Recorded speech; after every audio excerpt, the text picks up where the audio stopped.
Hello guys, welcome to matric coaching centre. जिसमें हम लोगों का ज्योग्राफी का क्लास चल रहा था और इसमें हम लोग बात करने वाले हैं बिहार उद्योग एवं परिवहन, बिहार इंडस्ट्रीज़ एंड ट्रांसपोर्ट के बारे में। इसमें हम लोग जानकारी प्राप्त करेंगे। जो बच्चे न्यू हैं उसको बता दें कि हमारा चैनल पर पढ़ाने का तरीका कुछ और है, तो आप लोग पहले वाला वीडियो जो इसके पहले 10 वीडियो डाला गया ज्योग्राफी का, उसे देख लें तो आप लोगों को अभी जो पढ़ाया जाएगा वो अच्छी प्रकार से समझ में आएगा। अन्यथा अगर आप लोग नहीं देखते हैं तो यह वीडियो आप लोगों को ज़्यादा लाभदायक नहीं होगा, तो आप लोग पहले उसे देख लें। तो हम लोग वीडियो को स्टार्ट करते हैं। बिहार में उद्योग एवं परिवहन। तो अधिकतर बड़े उद्योग छोटा नागपुर क्षेत्र में स्थित होने के कारण बिहार विभाजन के बाद वे झारखंड राज्य के अंग बन गए और बिहार के मानचित्र में बड़े उद्योग का लगभग विलुप्त हो गए, लेकिन यहाँ औद्योगिक विकास संभावना कमी नहीं रही। तो हम लोग पहले ही बात कर चुके हैं, बिहार का जब विभाजन हो गया बिहार झारखंड में, तो बिहार का ज़्यादा अधिकतर खनिज भाग झारखंड में चले गया, जिससे बिहार में दो ही खनिज, पहला था हम लोग का पायराइट, तो दूसरा था चूना पत्थर जो बचा रहा, और वह सब खनिज चले गया मैं झारखंड में। लेकिन बिहार में उद्योग के विकास की संभावना की कमी नहीं है। तो हम पहले ही बता चुके हैं, इसमें वही सब सवाल को डिस्कस किया जाएगा जो सब सवाल पूछने की चांस है, अन्यथा और सब सवाल जो है उस पर हम लोग बात नहीं करेंगे। तो संयुक्त राज्य अमेरिका के न्यू इंग्लैंड राज्य के पास औद्योगिक विकास के लिए अनुकूल भौगोलिक परिस्थिति नहीं थी, लेकिन इसके बावजूद भी वहाँ कच्चा माल प्राप्त कर औद्योगिक विकास का एक अच्छा उदाहरण प्रस्तुत किया है। और भारत के परिप्रेक्ष्य में बात करें तो लोहा इस्पात उद्योग जो भिलाई में स्थित है, तो उसमें कच्चा माल विशेष रूप से कोयला भी पड़ोसी राज्य के प्राप्त किया जाता है। तो इसमें यही बताया गया है क्या एक अच्छा उदाहरण जो प्रस्तुत किया है पड़ोसी राज्य से कोयला कच्चा माल मंगाकर। तो संयुक्त राज्य अमेरिका और अपना भारत के परिचय में बात करें तो भिलाई में स्थापित लौह इस्पात उद्योग, तो 10वीं पंचवर्षीय योजना काल में औद्योगिक विकास दर 9.8% था। तो नेक्स्ट हम लोग बात करेंगे, क्या आप जानते हैं क्या भारत की पहली चीनी मिल डच कंपनी द्वारा 1840 में मोबतिया में स्थापित किया गया था। तो कई बार पूछा गया है क्या पहली चीनी मिल कहाँ स्थापित की गई थी, तो डच 1840 मोबतिया में, और किसके द्वारा, तो डच कंपनी द्वारा। और बिहार में 10 टन गन्ना से 1 टन चीनी प्राप्त होता है, तो इसका अर्थ यह हुआ 10 टन गन्ना बराबर 1 टन चीनी। और 1960 के पूरे भारत में लगभग 1/3 चीनी बिहार से प्राप्त होता था। और चीनी आधारित उद्योग में बात करें तो चीनी आधारित बिहार के उद्योगों में चीनी एक महत्वपूर्ण स्थान रखता है, किंतु 1960 के बाद इस उद्योग में ह्रास होने लगा, अब 7वें स्थान पर है। तो चीनी उद्योग बिहार का कौन से स्थान पर है, तो 7वें स्थान है, जबकि यहाँ की चीनी उत्पादन के लिए अनुकूल भौगोलिक परिस्थितियाँ वर्तमान में है। लेकिन ये जो आप लोग तालिका दिया गया है उसको आप लोगों को नहीं पढ़ना है, आप लोगों को पहले ही बता दिया गया है, जो इम्पोर्टेंट है उसी को पढ़ना है। वर्तमान में चीनी का कुल उत्पादन 4.52 लाख मीट्रिक टन है। नेक्स्ट हम लोग बात करने वाले हैं, राज्य सरकार द्वारा दक्षिण भाग के चीनी के कुछ कारखाने स्थित है, जिन्हें विक्रमगंज, बिहटा, गुरारू चीनी मिलें हैं। और राज्य सरकार द्वारा निर्णय लिया गया है कि 11 चीनी मिल का परिचालन जिम्मेदारी रिलायंस हिंदुस्तान पेट्रोलियम और बहुराष्ट्रीय कंपनी को दे दी जाएगी। तो आप लोगों को पूछा जा सकता है कौन 1100 चीनी मिल, जो 11 चीनी मिल का परिचालन कौन कौन से कंपनियां को दिया जाएगा, तो इसमें आएगा हम लोग का रिलायंस हिंदुस्तान पेट्रोलियम और बहुराष्ट्रीय कंपनियां। और उसके बाद हम जूट उद्योग पर बात करेंगे। तो जूट उद्योग बिहार का ही नहीं पूर्ण भारत का एक महत्वपूर्ण उद्योग, और भारत में 110 कारखाने थे। और बिहार में जूट की कारखाने की वर्तमान स्थिति में बात करें तो कटिहार, पूर्णिया और दरभंगा में है। और वर्तमान में अगर कितना कार्यरत है तो सिर्फ कटिहार में है। और बांग्लादेश में इसका आज़ादी के बाद इसका सबसे अधिक हिस्सा चले गया, जिससे इस उद्योग में बिहार को काफ़ी बड़ा झटका लगा। और तंबाकू उद्योग में बात करें तो तंबाकू उत्पादन में बिहार का स्थान घटा में है। तंबाकू पर आधारित बीड़ी तथा सिगरेट के कारखाने कई जगह पर स्थित है। मुंगेर में इम्पीरियल टोबैको दिलवारपुर में स्थित है। तो पूछा जा सकता है मुंगेर टोबैको दिलवारपुर कहाँ स्थित है, तो मुंगेर में स्थित है टोबैको दिलवारपुर। तो बीड़ी उद्योग के लिए तेंदू के पत्ते झारखंड के पठारी क्षेत्र से प्राप्त किए जाते हैं। तो आप लोग यहाँ नोट डाउन करेंगे तेंदू के पत्ते कहाँ से प्राप्त किए जाते हैं बीड़ी उद्योग के लिए, तो झारखंड के पठारी क्षेत्र से तेंदू के पत्ते इकट्ठे किए जाते हैं। नेक्स्ट हम लोग बात करेंगे चावल, दाल और आटा मिलें। तो बिहार में सबसे अधिक प्रमुख फसल धान है और धान को कूट कर चावल तैयार किया जाता है। और बिहार में सबसे अधिक चावल मिल में बात करें तो भोजपुर, रोहतास और पूर्वी चंपारण में इसकी मिलें हैं। और नेक्स्ट बात करेंगे तो बिहार में गेहूं, आटा, मैदा, सूजी और दलिया बनाने का कारखाना स्थापित है। तो ये लोग आप लोग को ज़्यादा नहीं ध्यान रखना है। तो डायरेक्ट हम लोग चीनी मिल पर बात करेंगे। बिहार में तीसी, राई, सरसों, सूरजमुखी तेल निकाले जाते हैं, इसकी फसलें भी लगाई जाती हैं। और 500 तेल मिले हैं। और कौन कौन से राज्य में जो दिया गया है, जो आप लोगों से पूछने की संभावना ही नहीं है। और चर्म उद्योग की बात करें तो गाय भैंस की बड़ी तादाद तथा उनकी खाल एवं चमड़ों की उच्च गुणवत्ता को देखते हुए चर्म उद्योग का विकास की भारी संभावना है। और बिहार में यह उद्योग मुख्य रूप से कुटीर उद्योग के रूप में विस्तृत है। तो चर्म उद्योग बिहार में किस उद्योग के रूप में विस्तृत है? तो कुटीर उद्योग के रूप में चर्म उद्योग बिहार में विस्तृत है। और 50,000 कारीगर जूता चप्पल निर्माण कार्य में लगा हुआ है। और नेक्स्ट बात करें तो बिहार में चर्म उद्योग का 3 संगठन है। पहला बिहार राज्य चर्म उद्योग विकास निगम, मुजफ्फरपुर में स्थित चर्म शोधन कारखाना, और मोकामा, पटना, दीघा में बाटा चर्म शोधन निर्माण। और नेक्स्ट बात करें तो बिहार राज्य चर्मोद्योग विकास निगम 5 इकाइयाँ जो जूते की सुरक्षा का निर्माण करती है। और बाटा की 2 बड़ी इकाइयाँ बाटागंज के नाम से, दानापुर जो बाटागंज के नाम से अब प्रसिद्ध हो गया है, और क्रम से जूते एवं चप्पल का निर्माण करती है।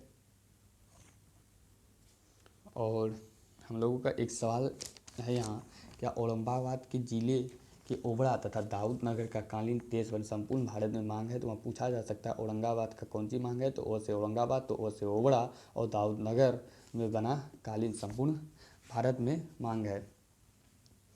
नेक्स्ट हम लोग बात करें तो बनारसी साड़ी, नालंदा तथा रेशमी वस्त्र उत्पादन को प्रोत्साहन दिया जा रहा है।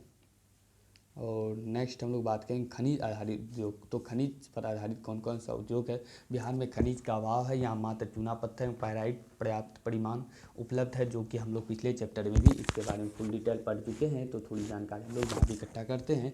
तो बिहार सीमेंट उद्योग का सबसे प्रमुख कच्चा माल चूना पत्थर है। तो आप लोग इसे तुरंत ही नोट डाउन करेंगे कि सीमेंट उद्योग का सबसे प्रमुख कच्चा माल कौन सा है? तो चूना पत्थर है। साधारणतः 1 टन सीमेंट उत्पादन के लिए 2.02 टन कच्चे माल की आवश्यकता होती है। राज्य में कैमूर की पहाड़ियों से चूना पत्थर का खनन किया जाता है। तो आप लोग यहाँ तुरंत ही नोट डाउन करेंगे कि बिहार में चूना पत्थर का खनन किस जिले से होता है? तो कैमूर से चूना पत्थर खनन होता है। और बिहार में संपूर्ण देश का लगभग 5% चूना पत्थर प्राप्त होता है। यही कारण है कि रोहतास और कैमूर जिले में छोटे कारखाने खोलने की एक बड़ी योजना है। और रासायनिक उद्योग में बात करें तो अम्ल एवं क्षार रासायनिक उद्योग में भारी वस्तुओं के उद्योग हैं। बिहार में उर्वरक का सबसे महत्वपूर्ण कारखाना बरौनी में स्थापित है, जो हिंदुस्तान फर्टिलाइजर्स के नाम उद्योग के नाम से प्रसिद्ध है। तो वहाँ पूछा जा सकता है तो बिहार में उर्वरक का महत्वपूर्ण कारखाना जो बरौनी में स्थापित है तो वह किस नाम से प्रसिद्ध है? तो हमारा आंसर हो जाएगा हिंदुस्तान फर्टिलाइजर्स उद्योग के नाम से प्रसिद्ध है। और नेक्स्ट हम लोग बात करेंगे कांच उद्योग में। तो कांच उद्योग कांच की चूड़ियाँ बनाई जाती थी। अब औषधि निर्माण विकास कांच उद्योग में विकास हुआ, जो शीशे, बोतल, बेरियम, बॉक्साइट आदि पदार्थ के कच्चे माल के रूप में प्रयोग होता है। और यहाँ कच्चा उत्पादन हाजीपुर, दरभंगा और भागलपुर में होता है। वन पदार्थ पर आधारित उद्योग के बारे में हम लोग बात करेंगे। तो वन पदार्थ पर आधारित उद्योग मेरा आएगा। तो वन पदार्थ आधारित उद्योग यहाँ की लकड़ी, कागज एवं लुगदी तथा लाखों उद्योग विकसित है। तो हाजीपुर और प्लाईवुड, बेतिया में प्लाईवुड के कारखाने प्रसिद्ध है। तो वहाँ पूछा जा सकता है प्लाईवुड के कारखाने कहाँ कहाँ के प्रसिद्ध हैं? तो हाजीपुर और बेतिया के। और गन्ने की खोई, चावल के छिलके, बांस और सवाई घास मुलायम लकड़ियाँ के लिए प्रयुक्त उपलब्ध के कारण कागज़ की लुगदी कारखाने का विकास हो पाया। यहाँ की प्रमुख कारखाने ठाकुर पेपर मिल समस्तीपुर तथा अशोक पेपर मिल डालिया नगर में स्थापित। तो पूछा जा सकता है क्या ठाकुर पेपर मिल्स कहाँ? तो समस्तीपुर में, और अशोक पेपर मिल्स डालिया नगर में स्थापित है। नेक्स्ट हम लोग बात करेंगे टूरिज्म इंडस्ट्रीज यानी कि पर्यटन उद्योग। बिहार में पर्यटन उद्योग प्रमुख उद्योग के रूप बनने की क्षमता है, क्योंकि ऐतिहासिक परिप्रेक्ष्य में अंतर्राष्ट्रीय महत्व की बिहार में स्मारक खंडहर की ख्याति प्राप्त है, जिसमें कि बौद्ध मठ मंदिर, जैन मंदिर, सिखों गुरुद्वारे, सूफी संतरगाहें से ये सब उपलब्ध है। और प्रमुख स्थल की बात करें तो स्थान की, तो पाटलिपुत्र, वैशाली, बोधगया, सासाराम, सोनपुर, सुल्तानगंज साहिब, पटना साहिब, ये सब प्रमुख स्थान है। तो नेक्स्ट हम लोग बात करेंगे अन्य प्रमुख उद्योग में। तो अन्य प्रमुख उद्योग में बरौनी में तेल शोधन कारखाना, कई बार पूछा गया तेल शोधन कारखाना कहाँ है, तो बरौनी में। और पेट्रो रसायन उद्योग है, मुंगेर में बंदूक और पूर्णिया में कीटनाशक उद्योग और बेतिया में प्लास्टिक उद्योग स्थापित। तो पूछा जा सकता है मुंगेर में किस कारखाना है, तो बंदूक की, पूर्णिया में कीटनाशक और बेतिया में प्लास्टिक उद्योग कारखाना स्थापित है। और कहलगांव की बात करें तो कहलगांव, बरौनी तथा कांटी में ताप विद्युत केंद्र स्थापित है। नालंदा में कोल्ड स्टोरेज आलू संबंधित उद्योग खोला गया है। और हाल ही में भारत सरकार द्वारा वृहद औद्योगिक इकाई पर आधारशिला रखी है, 4 वृहद औद्योगिक इकाई पर। तो हरनौत में रेलवे का कोच फैक्ट्री, राजगीर में आयुध कारखाना, चंडी में जैविक खाद्य कारखाना तथा दरियापुर में रेलवे चक्का का निर्माण। यहाँ से भी सवाल पूछा गया एसवा का सबसे पहला वर्कशॉप, तो जमालपुर का, जो 1875 ईस्वी में एक बड़ा रेलवे वर्कशॉप स्थापित हुआ था। और भारत में wagon and engineering company limited Mokama में स्थापित किया गया है, और यह रेलवे वैगन और इंजीनियरिंग के सामान तैयार करता है। मुंगेर जिला के जमालपुर में डीजल इंजन का कार्य होता है, यह एक बड़ा रेलवे का वर्कशॉप है। और बिहार में औद्योगिक पिछड़ेपन के प्रमुख कारण के बारे में बताया गया है समस्या, तो यहाँ से अभी तक नहीं पूछा गया है, तो इस पर हम लोग नहीं चर्चा करेंगे।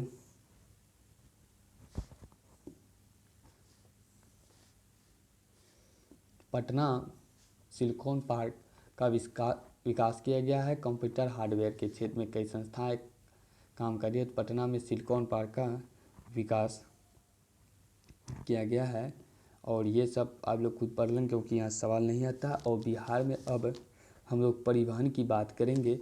तो परिवहन का बात करें तो अधिकतर भाग मैदानी है, बिहार का उत्तरी भाग मैदानी है, इसलिए यहाँ परिवहन के सभी स्थलीय साधनों विकास हुआ है। और उत्तरी भाग बाढ़ प्रभावित है, तो इसलिए इस क्षेत्र में समान यातायात और साधनों विकास दक्षिण भारत की अपेक्षा कम है। तो यहाँ पर मुख्य रूप से सड़क मार्ग, रेल मार्ग तथा सीमित रूप से नदी, जल मार्ग, वायु मार्ग और रज्जु मार्ग का विकास हुआ है। तो अब सबके बारे में थोड़ी थोड़ी हम लोग जानकारी प्राप्त करें। तो सड़क मार्ग का विकास हुआ है। बिहार में सबसे पहले सड़क मार्ग का विकास हुआ है। वर्तमान सड़क मार्ग को प्रशासनिक एवं कर्मिक दृष्टि से 5 वर्गों में रखा गया है, जो नीचे निम्न प्रकार से है। तो राष्ट्रीय उच्च पथ है, राज्य उच्च पथ है, मुख्य जिला सड़कें, अन्य जिला सड़कें, ग्रामीण सड़कें। तो यहाँ से हमारा एक सवाल बनता है, बिहार में सबसे प्रमुख राष्ट्रीय उच्च मार्ग संख्या 2 जो है गैंगटैंग रोड नाम से प्रसिद्ध है। आप लोग इसे नोट डाउन कर लें। गैंगटैंग रोड जो कितना राजमार्ग संख्या राष्ट्रीय उच्च मार्ग संख्या से है, 2 से है। और इसका निर्माणाधीन मुगल के काल में शेरशाह द्वारा हुआ था। और बहुराष्ट्रीय उच्च मार्गों की कुल लंबाई 3734.00 किलोमीटर है। नेक्स्ट हम लोग बात करें तो उत्तर प्रदेश की सीमा तक जाने वाली गैंगटैंग रोड के बाद दूसरी सड़क गोपालगंज, पिपरा, कोठी, मुजफ्फरपुर, बरौनी तथा उच्च पथ की संख्या 28 है। और गैंगटैंग रोड के बारे में थोड़ी और जानकारी प्राप्त करें तो गैंगटैंग रोड बिहार में कुल लंबाई 204 किलोमीटर है। और यह सड़क पूर्व से कलकत्ता से होते हुए पश्चिम में दिल्ली, पेशेवर तक चली गई। और पेशेवर अभी पाकिस्तान में है। और यह राजमार्ग बिहार की शेरघाटी, सासाराम, मोहनिया होकर गुजरता है। और इस समय सड़क 4 लेन हो गया है और राष्ट्रीय जलमार्ग प्राधिकरण हो रहा है। और बिहार में से सबसे लंबी सड़क उच्च पथ संख्या कितना है, तो 31 है बिहार में सबसे लंबी सड़क उच्च पथ संख्या। और राष्ट्रीय प्राधिकरण द्वारा स्वर्णिम चतुर्भुज योजना के अंतर्गत 206 किलोमीटर पूरब से पश्चिम कॉरिडोर के अंतर्गत 512 किलोमीटर का इस भाग इस राज्य से होकर गुजरता है। नेक्स्ट हम लोग बात करेंगे, यह तालिका आप लोगों को नहीं पढ़ना है। और राज्य में सबसे अधिक विस्तार ग्रामीण सड़कों का है और इसकी कुल लंबाई इतना है। और इतना आप लोगों को यह संख्या नोमिनिकल याद नहीं करना है। आप लोगों को हम पहले ही बता दिए गए हैं कि हम लोगों को वही पढ़ना है जो आने की संभावना है। और गंगा नदी में कई स्थान पर पुलों का निर्माण से उत्तरी बिहार में दक्षिणी बिहार संपर्क बढ़ गया है। और महात्मा गांधी सेतु निर्माण के बाद राजधानी पटना और दक्षिणी बिहार का सीधा संपर्क जुड़ गया है।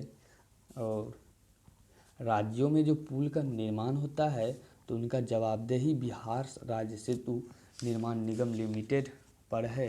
और रेल मार्ग के बारे में हम लोग बात करें तो रेल मार्ग जो कि एक प्रमुख परिवहन का साधन है, जो रेलवे बिहार में रेल मार्ग का विकास की बात करें तो सर्वप्रथम 1860 में हुआ था। और इस अवधि में गंगा के किनारे ईस्ट इंडिया कंपनी ने कोलकाता तक पहली रेल लाइनें बिछाई। यह रेल मार्ग मुख्यतः सुरक्षा और प्रशासनिक कार्य के लिए बनाया जाता है।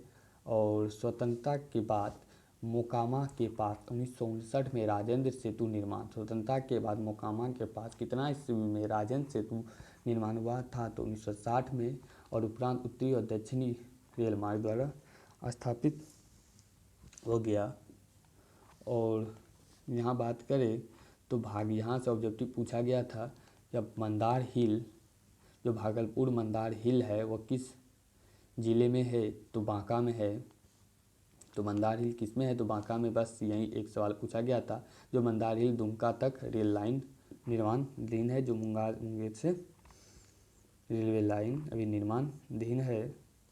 और राज्य के भीतरी भागों में सवारी एक्सप्रेस, शटल, EMU और DMU गाड़ियां दौड़ती है। बड़े एवं प्रसिद्ध नगरों में इंटरसिटी गाड़ियां दौड़ाई जा रही है। पटना गया लाइन की दोहरीकरण हो रही है।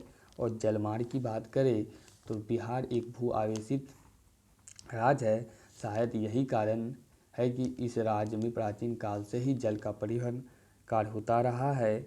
और घाघरा नदी से खाद्यान्न, गंडक से लकड़ी, फल सब्जी, सोन नदी से बालू और पुनपुन नदी से बांस ढोए जाते हैं। किंतु अब नदियां का अवसाद, जमाव और बाढ़ की काल जल के अभाव के कारण परिवहन बाधित हो गया है। और वर्तमान गंगा नदी हल्दिया इलाहाबाद राष्ट्रीय जलमार्ग में विकसित किया गया है। हाल ही में महेंद्र घाट के पास एक पोत संस्थान की स्थापना की गई। तो वहाँ पूछा गया है कि हाल में एक राष्ट्रीय पोत संस्थान कहाँ स्थापित किया गया है तो महेंद्र घाट में। और नदियों में संबंधित सिंचाई के अंतर्गत नहरों के निर्माण में जलमार्ग का विकास की संभावनाएं देखी गई है। दक्षिण बिहार की सोन नदी से निकाली गई नहरों की परिवहन बनाया गया है। और हम लोग अब बात करेंगे वायु मार्ग पर। तो वायु मार्ग बिहार की ढीली अर्थव्यवस्था के कारण वायु मार्ग की विकास पूरी तरह से नहीं हो पाया। सिर्फ पटना और बोधगया के अंतर्गत महत्व हवाई अड्डों का विकास हुआ है। और पटना में हवाई अड्डा जयप्रकाश अंतर्राष्ट्रीय हवाई पत्तन के नाम से जाना जाता है। कई बार पूछा गया है पटना में हवाई अड्डा किस नाम से जाना जाता है तो जयप्रकाश हवाई अंतर्राष्ट्रीय हवाई पत्तन के नाम से जाना जाता है। यहाँ से काठमांडू, कोलकाता, मुंबई, लखनऊ, रांची तथा दिल्ली वायु सेवा उपलब्ध है। बोधगया में साप्ताहिक उड़ान बैंकॉक के लिए होती है। और नेक्स्ट बात करें तो पटना में एक वायुयान विद्यालय और उड़ान क्लब भी है। और रज्जू मार्ग से एक सवाल पूछा गया था तो हम लोग इस पर देखते हैं। रज्जू मार्ग का उपयोग पर्वतीय एवं दुर्गम स्थान के लिए होता है। तो रज्जू मार्ग का उपयोग किस लिए होता है तो पर्वतीय एवं दुर्गम स्थान के लिए प्रयुक्त होता है। और बिहार में राजगीर के गिद्धकुट पर्वत पर बौद्ध शांति स्तूप पर जाने के लिए रज्जू मार्ग का विकास किया गया है। यह 1972 में जापान सरकार द्वारा बनाया गया था। अब यह बिहार राज्य पर्यटन विकास प्राधिकरण को सौंप दिया गया है। बांका जिला में मंदार हिल, तो यहीं से पूछा जो आप लोग को पहले बताया तो बांका जिला में कौन सा हिल है तो मंदार हिल रज्जू मार्ग का शीघ्र ही जोड़ दिया जाएगा। स्थान जनेऊ के लिए प्रसिद्ध है। तो मंदार हिल किसके लिए प्रसिद्ध है जनेऊ के लिए। अब हम लोग ऑब्जेक्टिव इसका देखें तो वस्तुनिष्ठ प्रश्न में है बिहार का किस शहर में कांच उद्योग स्थापित है। तो आप लोगों को बता दें कि चैप्टर का एंड में जो ऑब्जेक्टिव दिया गया है तो आप लोगों को उसको तो ज़रूर ही याद रखना है। और संपूर्ण किताब में जो आप लोग को नोट्स में भी हम जो आप लोगों को तैयार कर रहे हैं उसको भी याद रखना है। तो बिहार के किस शहर में कांच उद्योग स्थापित है तो अभी तुरंत ही पढ़े हैं हम लोग। तो हाजीपुर। सिगरेट का कारखाना कहाँ है तो नेक्स्ट 2 मिनट पहले देखे हैं मुंगेर में है। और रेलवे वर्कशॉप कहाँ स्थित है तो जमालपुर में। और एशिया का सबसे पहला भी है। और खाद कारखाना कहाँ स्थित है, तो बरौनी में है। नेक्स्ट है, किस नगर में कालीन तैयार होता है, तो दाऊद नगर में मेरा कालीन तैयार होगा। और अशोक पेपर मिल किस जिला में स्थित है, तो समस्तीपुर में। और नेक्स्ट बात करें तो बिहार की पहली रेल लाइन थी, तो बिहार की पहली रेल लाइन कौन सी थी, ईस्ट इंडिया रेल मार्ग। और पटना हवाई अड्डा का क्या नाम था, आप लोग को भी तुरंत ही बताए हैं, तो जयप्रकाश अंतर्राष्ट्रीय हवाई पतन। और गैंगटैंग रूट राष्ट्रीय राजमार्ग संख्या क्या है, तो 2। आप लोगों को हम इस प्रकार से पढ़ाए हैं कि कहाँ कहाँ से ऑब्जेक्टिव पूछा गया और बुक में दिया गया और पूछने की चांस है, तो इस प्रकार से पढ़ाए हैं, ना कि पूरे किताब को अच्छी प्रकार से पढ़ाए। आप लोगों को बस उतना ही बता देंगे जिस प्रकार से आप लोगों को कम पढ़ाई में अच्छी प्रकार से आप लोगों को मैट्रिक एग्जाम में नंबर आ जाए, आप लोगों का ज्योग्राफी से एक भी सवाल ना छूटे, और पूरी किताब तो आप लोगों को हम अच्छी प्रकार से बता देंगे शॉर्ट वे में। बिहार में रेल परिवहन का शुभारंभ कब माना जाता है, तो 1860 ईस्वी में। और मध्य पूर्व रेलवे का मुख्यालय कहाँ है, तो हाजीपुर में है। और बिहार में की सीमा में रेल मार्ग की कुल लंबाई कितनी है, तो 6283। और बिहार में रज्जू मार्ग कहाँ है, तो बिहार में रज्जू मार्ग कहाँ है, तो राजगीर में है रज्जू मार्ग हमारा। और मंदार हिल किस जिला में स्थित है, तो मंदारी हमारा बांका जिला में स्थित है। और राष्ट्रीय पोत संस्थान पटना के किस घाट पर स्थित है, तो महेंद्र घाट पर। और इसमें लघु उत्तरीय प्रश्न की बात करें तो 12 दिया गया है, तो 12 आप लोगों को जैसे पता ही है कि हम पूरा का पूरा बनाने नहीं देंगे आप लोगों को, बस कुछ ही मेन इम्पोर्टेंट सवाल को आप लोगों को देते हैं बनाने के लिए। तो बिहार में जूट उद्योग पर टिप्पणी लिखें, बस एक सवाल ये बनाना है। और गंगा किनारे के महत्वपूर्ण उद्योग, इसे नहीं बनाना है। और औद्योगिक विकास हेतु बियडा वाला बनाना है।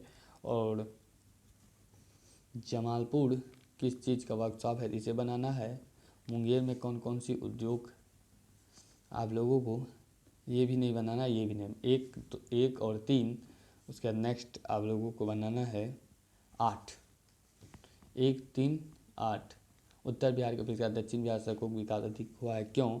और उत्तरी बिहार में रेल मार्ग की विवेचना और जल मार्ग के विचार प्रस्तुत कर। बस 11, 12, 8 और 1, 2, 3 बनाना है, बस इससे इतना ही बनाना है। 1, 2, 3 नंबर, 8 नंबर, इसके बाद 10, 11, 12, बस इतना ही बनाना है आपको इससे। और दीर्घ में बात करें तो बिहार में कृषि आधारित एक उद्योग पर से बनाना है।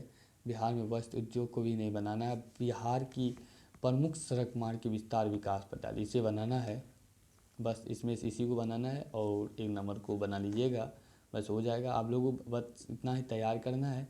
आप लोगों को बता दें कि हमारा जो जब एग्ज़ाम का आप लोगों का 3वां बचेगा तो उसमें से सीरीज निकाला जाएगा, तो आप लोगों को बहुत ही 30 या 35 सवाल ज्योग्राफी से रहेगा, बस उसी में आप लोगों का सवाल आ जाएगा, ना ही उससे बाहर जाएगा। और आएगा तो उसका अंदर ही आएगा। इस प्रकार से हमारा ये 11वां लेक्चर समाप्त होता है। और 2 लेक्चर में हमारा ये ज्योग्राफी का बुक एंड हो जाएगा। और हम लोग इसके बाद डाइजेस्टर मैनेजमेंट पर करेंगे। और इसके बाद हम लोग संस्कृत का बुक लेंगे, जिसका पूरा हम लोग संस्कृत टू हिंदी वर्जन में आप लोगों को अच्छी प्रकार से करवा देंगे। और इस प्रकार से हमारा ये लेक्चर समाप्त हुआ। तो thank you all of you, thank you.